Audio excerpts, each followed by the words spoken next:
El sorprendente Spider-Man fue un reinicio que, al sol de hoy, genera discusiones sobre si se trata de la versión definitiva del personaje en el cine. Pero la realidad es que, aún con momentos de brillo, sus desaciertos llevaron a esta saga a un corto periodo de vida de apenas 2 capítulos antes de reinventar una vez más al superhéroe y unirlo al universo cinematográfico de Marvel. Si bien de mi parte hubo mucho entusiasmo en su época, con los años he reflexionado sobre cómo varias interesantes propuestas palidecieron ante su ejecución. Y con el tan rumorado Spider-Verse sonando cada vez más fuerte en el MCU, considero prudente que recordemos las cualidades que se quedaron con más de un fanático, pero también los tropiezos que resultaron en el fracaso de este no tan sorprendente Spider-Man.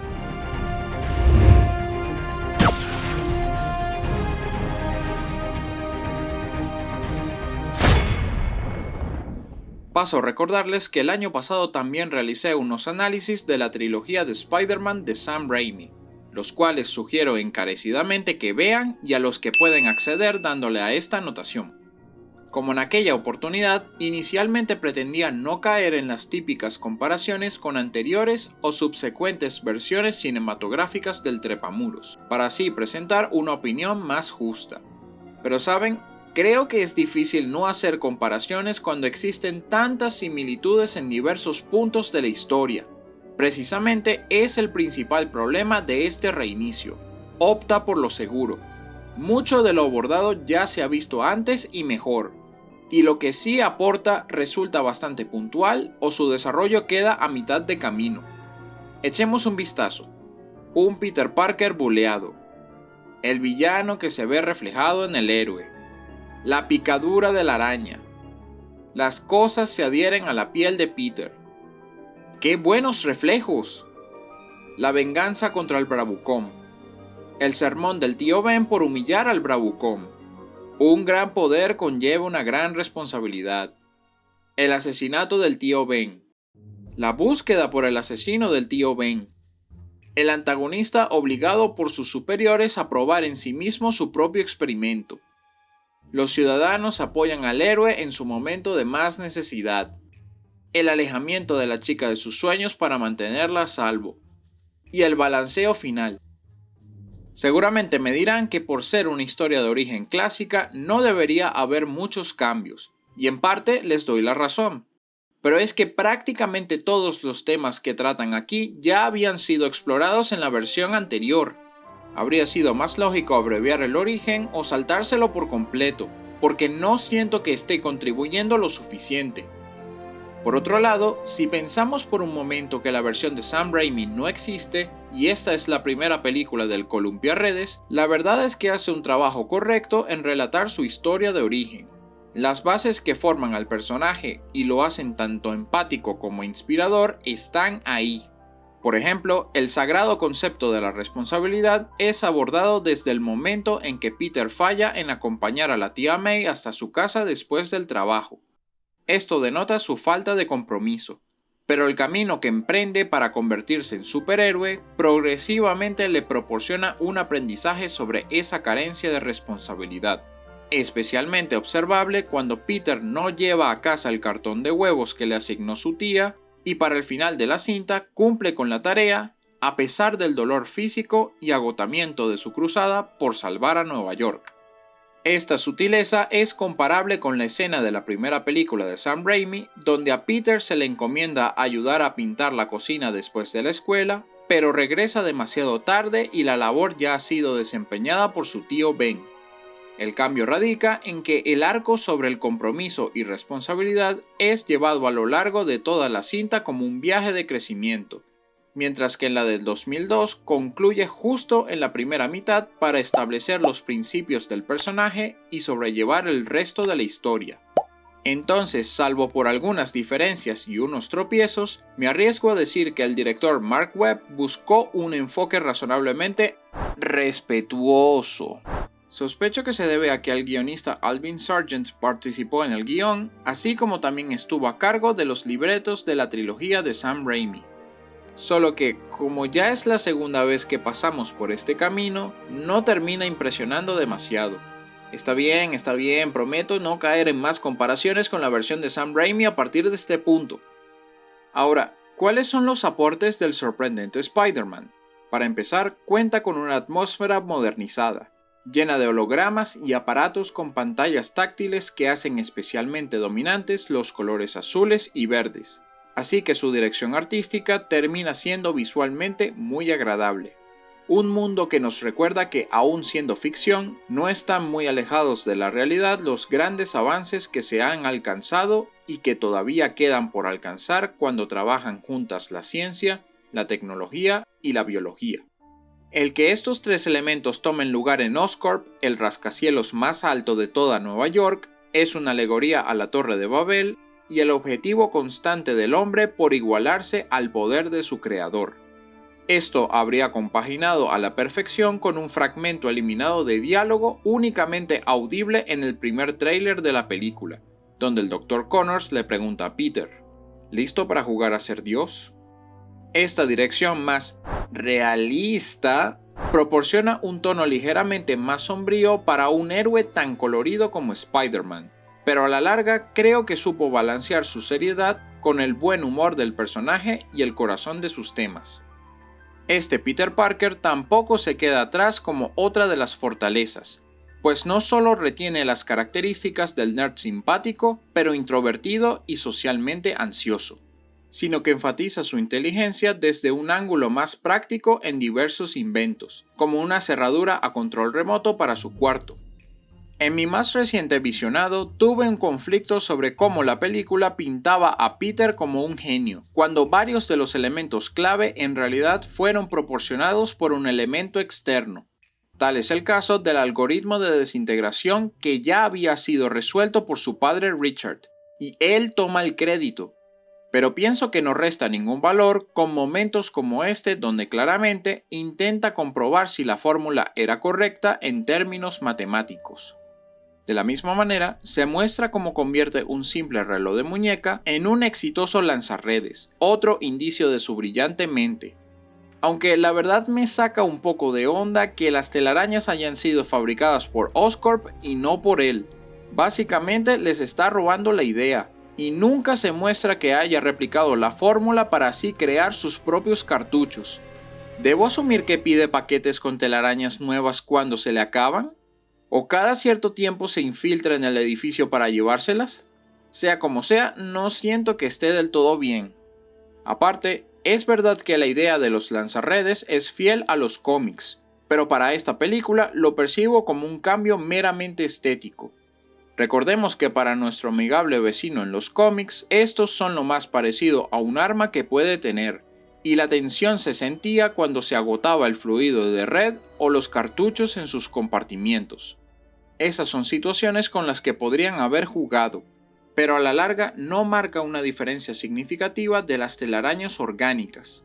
Sí, podríamos argumentar que se queda sin ellos para el clímax contra el lagarto, y que casi muere en este momento particular de no ser por el Dr. Connors. Pero de igual forma es muy tonto si consideramos que, no por nada, nuestro héroe es conocido como el trepamuros.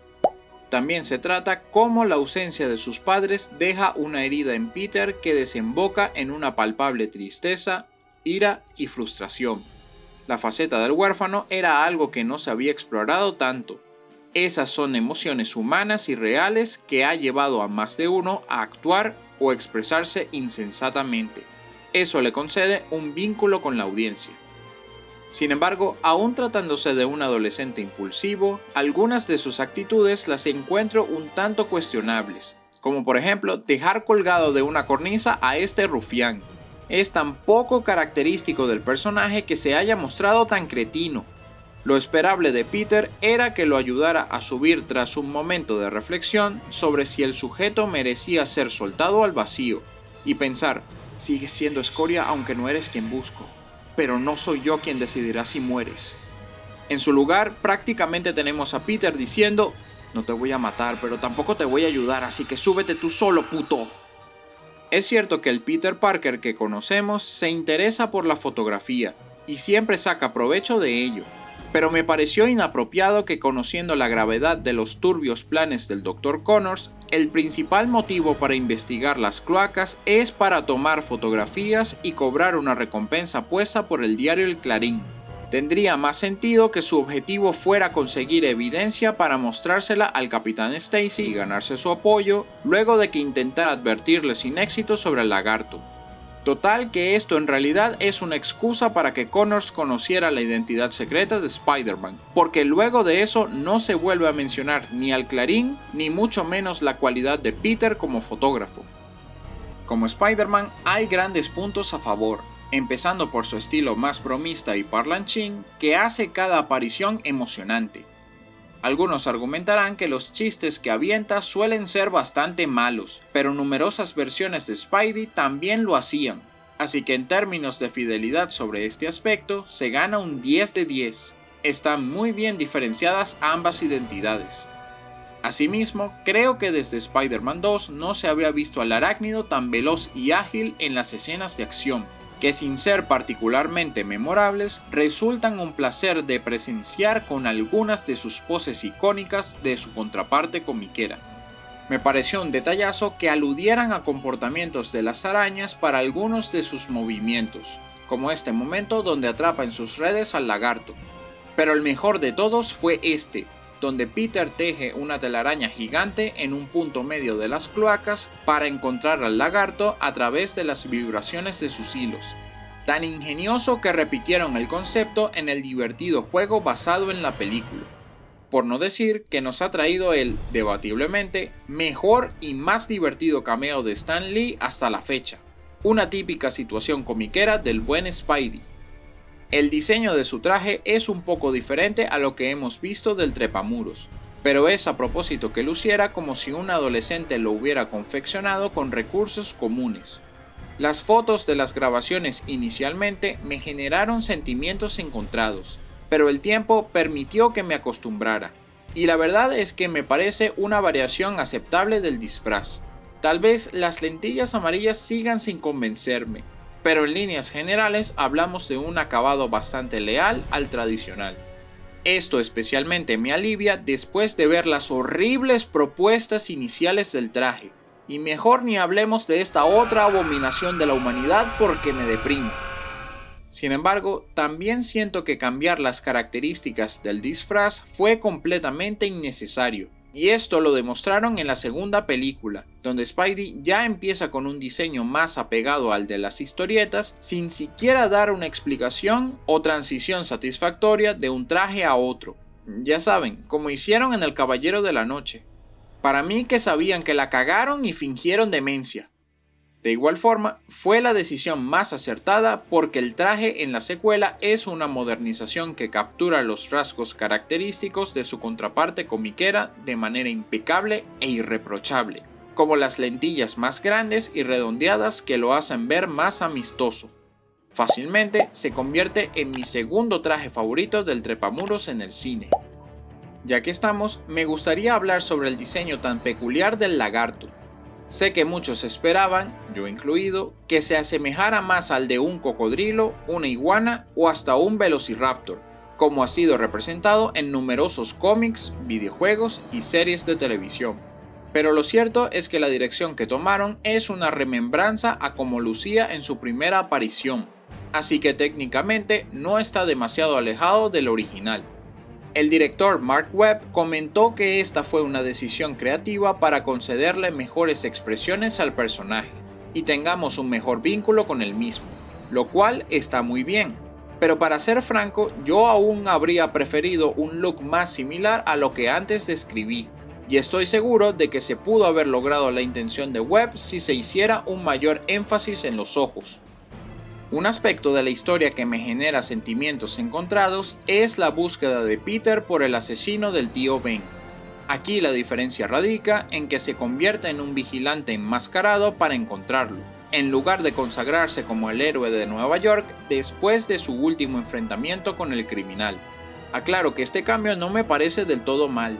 La idea era que nuestro protagonista atravesara por una evolución sobre diferenciar la justicia de la venganza. Esto lo podemos notar cuando comienza una cacería por ladrones que coinciden con las características del que le quitó la vida a su tío. No está verdaderamente protegiendo al inocente, sino que está cumpliendo una agenda personal y egoísta.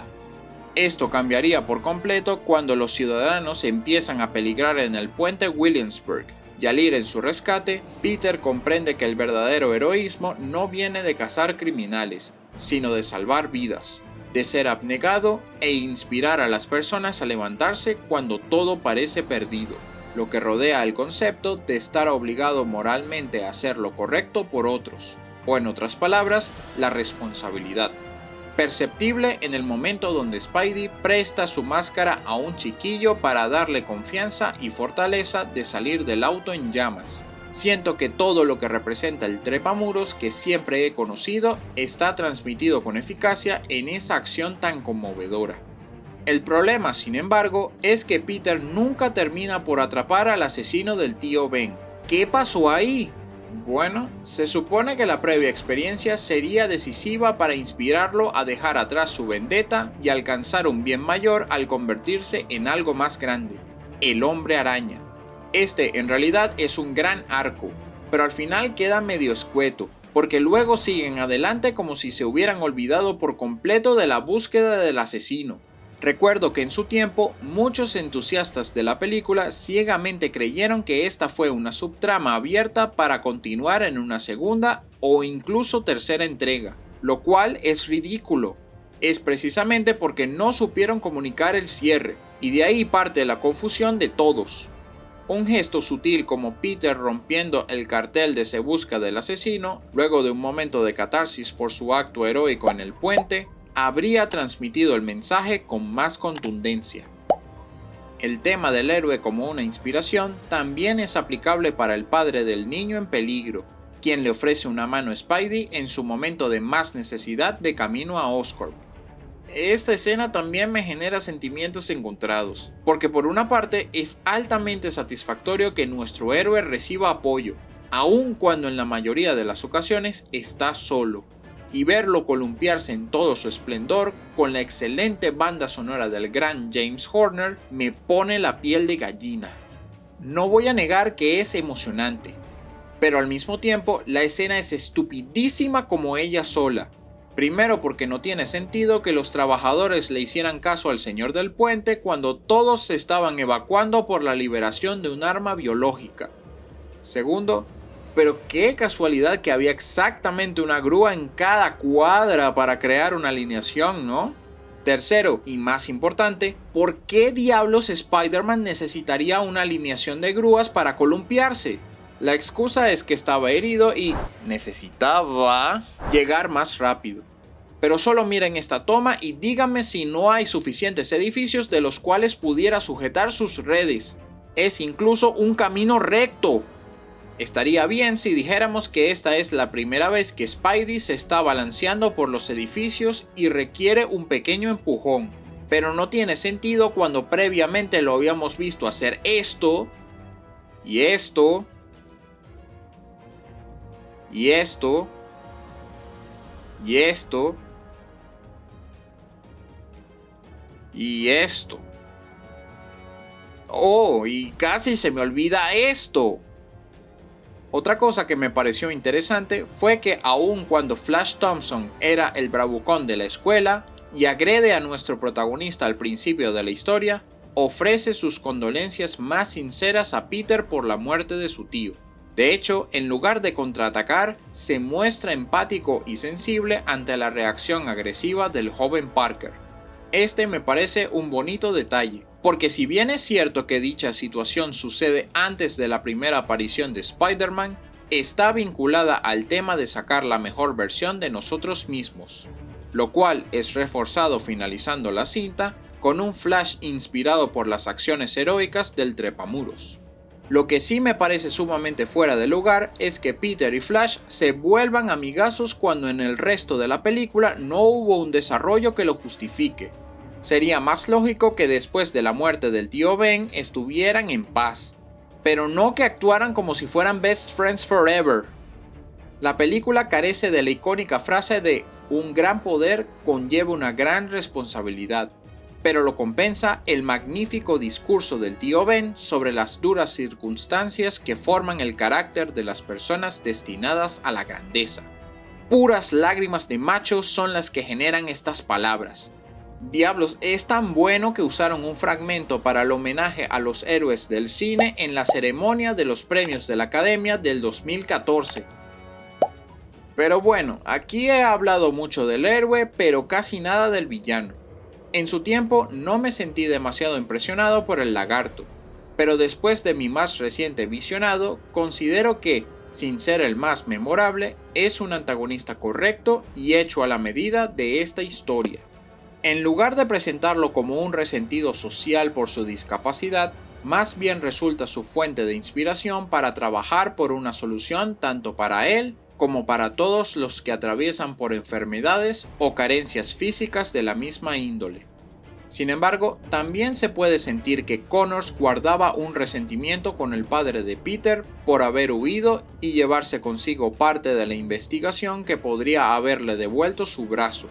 Pero la llegada de Peter y el algoritmo de desintegración, la pieza faltante de su investigación, vuelve palpable el regreso de su esperanza, concediendo así un vínculo funcional entre Parker y Connors, que se fortalece al compartir conocimientos, así como su pasión por la ciencia, donde el doctor trata al joven como si fuera su propio hijo. El lagarto, más que una bestia descerebrada, mantiene el intelecto de Connors y su objetivo de compartir su propio poder al resto del mundo. En todo caso, es la abnegación de un hombre con buenas intenciones lo que lo impulsa a moverse. Esto tiene que tomarse con especial atención porque incluso cuando al final sus planes son frustrados y pierde su poder, la mejor parte de él surge para evitar que Peter caiga al vacío. Mi inconveniente con el lagarto es que podría haberse manejado con un poco más de firmeza, internalizar más en sus pensamientos y conflictos ante la venida de este nuevo poder en su vida. Como dije, funciona, pero queda a medio camino de haberse convertido en el villano más sustancioso del arácnido en el cine. Otra debilidad de la película es que deja cabos sueltos. El rollo de la desaparición de Richard y Mary Parker se vendió desde el principio como la premisa que le daría una nueva perspectiva a la historia de origen, cuando la verdad es que queda en el olvido y no es vuelto a mencionar en el resto de la cinta. Entonces, ¿qué es lo que aprendimos sobre los padres de Peter? Que tuvieron que huir porque alguien quería robar sus experimentos y que murieron supuestamente en un accidente de avión. No hay detalles de su trabajo, ni de a dónde huyeron o por qué, o de la relación que tuvieron con Connors. Absolutamente nada. Entiendo que algunos detalles deban reservarse para posteriores entregas. Eso ha pasado en muchas franquicias. Pero mínimo tienen que cerrar algunos ciclos porque no siento que haya habido avance o que nos hubiéramos enterado de algo importante. Es una falla especialmente notable en esta escena donde Connors conversa con el Dr. Ratha sobre los padres de Peter. Les juro que he visto esta escena en numerosas oportunidades y al sol de hoy no entiendo de qué diablos están hablando. Ratha le comenta a Connors que Richard Parker dijo algo muy similar a lo que estaban hablando en ese momento sobre las pruebas en humanos. Pero exactamente en relación a qué, porque Connors dijo varias cosas antes de llegar a esta conclusión. ¿Es sobre su comentario de que todos mueren incluyendo Norman Osborn? ¿O es sobre dónde van a conseguir voluntarios? ¿O tal vez el hecho de fingir que no sabe nada? En cualquier caso, la escena es ambigua y confusa. Por las insinuaciones, tengo la teoría de que Connors provocó la muerte de los padres de Peter al sentirse traicionado por su huida. Pero estas son conjeturas, y no habrá una respuesta porque nunca fueron claros.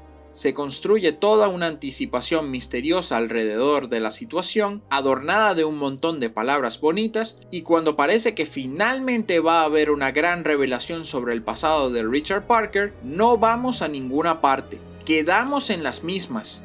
Ocurre exactamente lo mismo con la escena a mitad de créditos.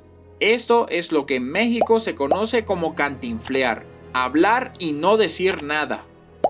Además, el Dr. Ratha genera una urgencia sobre el experimento de cruce de especies para sanar a su moribundo empleador Norman Osborn. Pero después de la mitad de la película, el personaje desaparece por completo. ¿Acaso se fue a otra dimensión o qué diablos?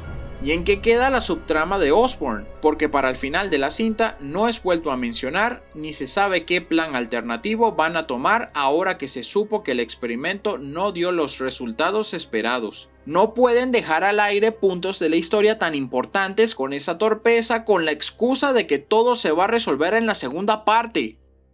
Un gran aporte por el que se recuerda tanto esta película es la relación entre Peter y Gwen Stacy. No hubo intercambio de diálogos en que se sintiera que estuviera fuera de lugar o que estuviera forzado. Hay una naturalidad innegable, con picardías graciosas como su competencia por quién es mejor estudiante del colegio. Tal vez incluso algunos puedan considerarlo un aspecto un poquito meloso, pero la verdad mentiría si dijera que no me dejé llevar por su encanto y ternura. No es de extrañarse que se trate de una de las características más destacables del sorprendente Spider-Man, siendo que el director Mark Webb ya tenía experiencia en el ámbito romántico con la película 500 días de Summer. Pero realmente no es solo la cursilería por lo que destaca, sino porque se siente la complicidad y el trabajo en equipo. Gwen apoya a Peter hasta el final y resulta una buena compañera. Todo esto es especialmente notable cuando comienza a crear el antídoto para el suero del lagarto, en lo que Peter se abre camino hacia la torre Oscorp. De la misma manera, muestra que es fuerte e independiente cuando crea un lanzallamas improvisado en lugar de caer en el estereotipo de la damisela en apuros.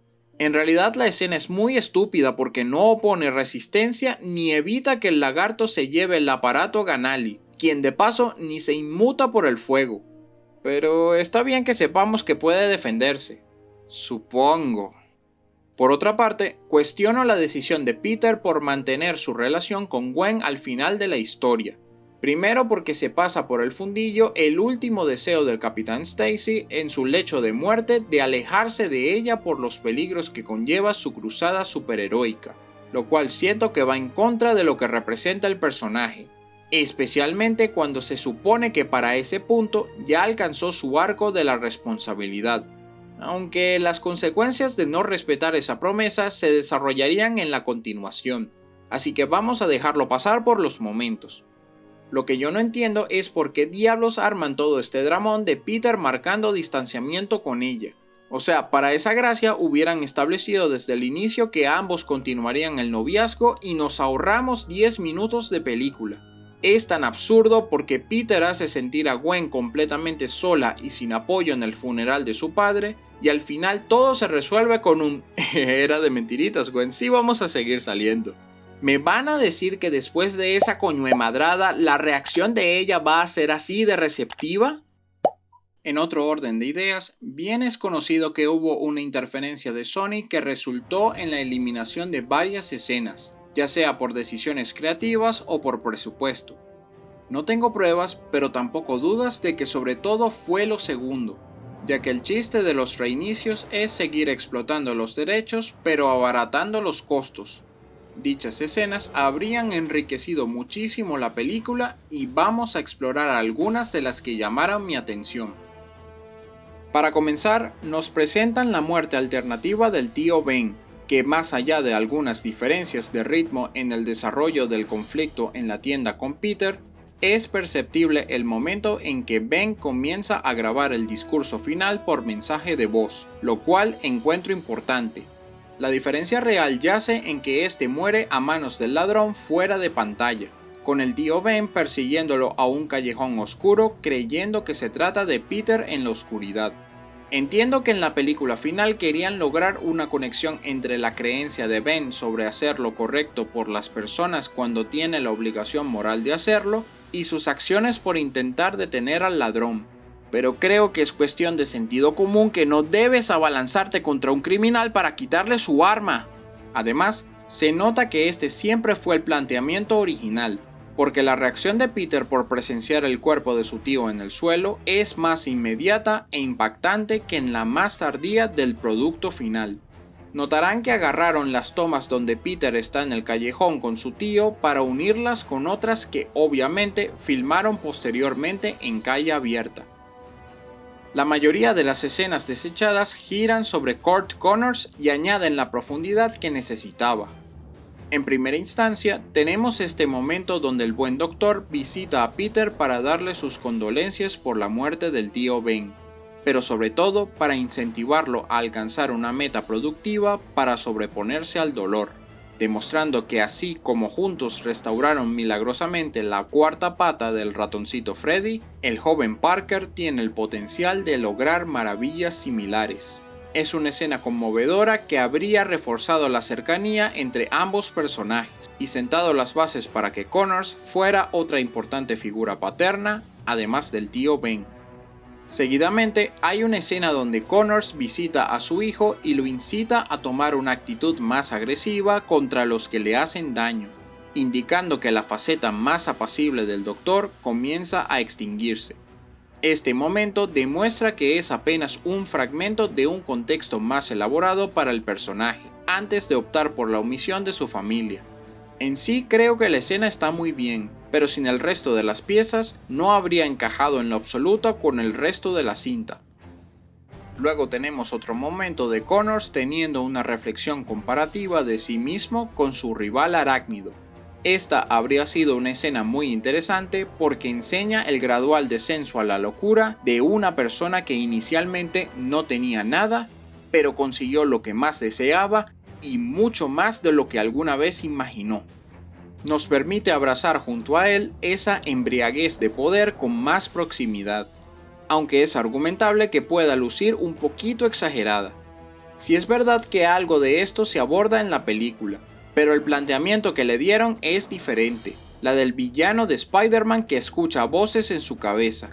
Y la verdad es que la escena eliminada original habría garantizado una mayor sensibilidad y empatía con Connors. También se nos muestra una escena alternativa donde un Connors indefenso le ruega ayuda a Peter cerca del agujero que lo conduce a su guarida, lo cual también habría reforzado el vínculo entre ambos. Esto sería complemento de otra parte que filmaron pero que nunca salió a la luz, donde Peter intenta razonar con el lado humano del lagarto. Esto explicaría por qué el joven Parker corre por el pasillo de la escuela desenmascarado. Consecutivamente tenemos este otro momento donde Peter descubre la guarida del Dr. Connors.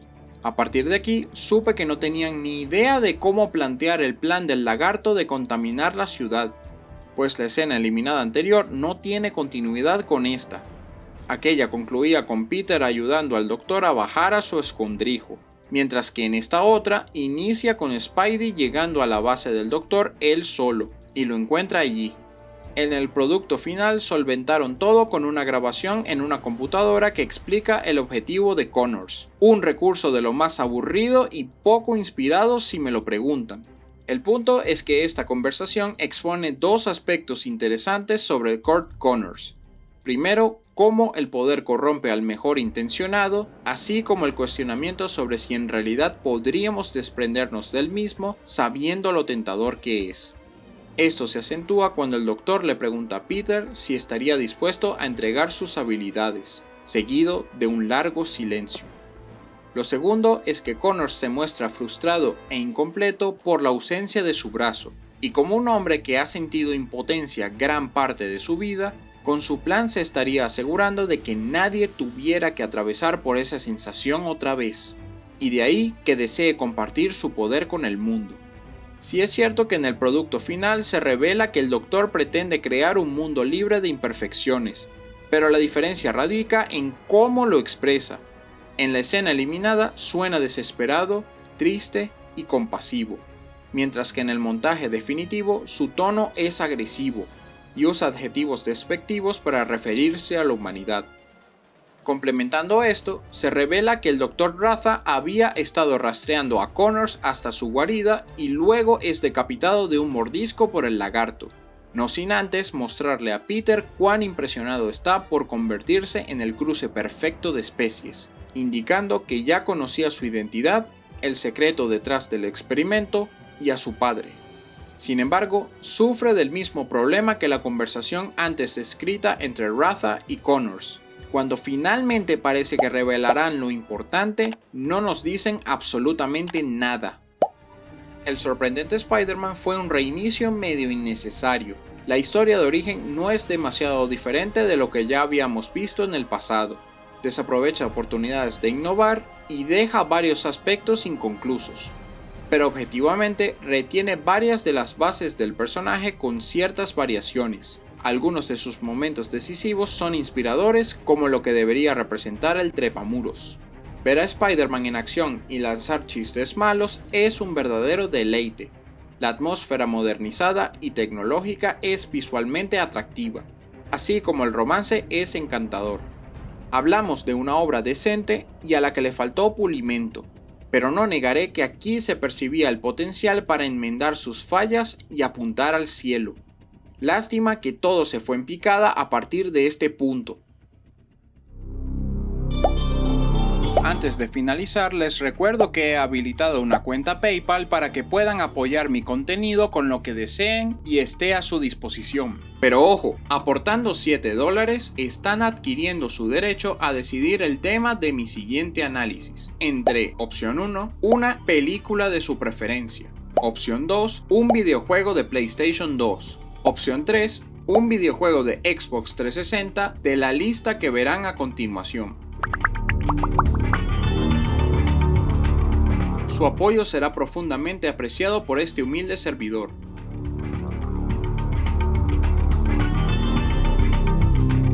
Pronto determinaremos por qué esta saga terminó de hundirse en mi análisis sobre el sorprendente Spider-Man 2. Así que manténganse pendientes y nos vemos en el próximo video.